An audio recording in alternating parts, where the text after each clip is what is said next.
le petit bilan, il a été extraordinaire parce que nous avons présenté le film à 3000 jeunes lycéens, à peu près 600 par jour. Et ça a été juste incroyable de parler avec eux, d'échanger avec eux, leurs réactions sur le film. C'était extrêmement émouvant, c'est notre première audience américaine.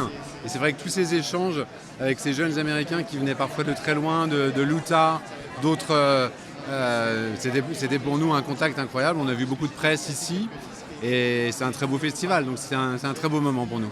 En fait, on a été surpris de voir à quel point le public américain ressemblait au public français. On s'attendait à ce qu'il y ait plus de difficultés à rentrer dans l'histoire.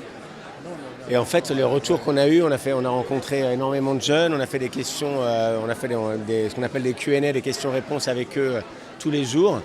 Et en fait, on avait l'impression d'être en France. Donc si on pouvait avoir le même accueil ici qu'en France, ce serait merveilleux. Une des raisons pour lesquelles on a voulu faire Monte Cristo, c'est qu'on est aussi des cinéphiles.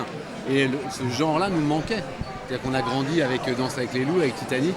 C'est pas que je compare nos films, mais c'est vrai que ce désir de grands films épiques, et à la fois romantiques et avec des grands sentiments, qui était vraiment un des grands territoires du cinéma américain et qui a un peu disparu aujourd'hui.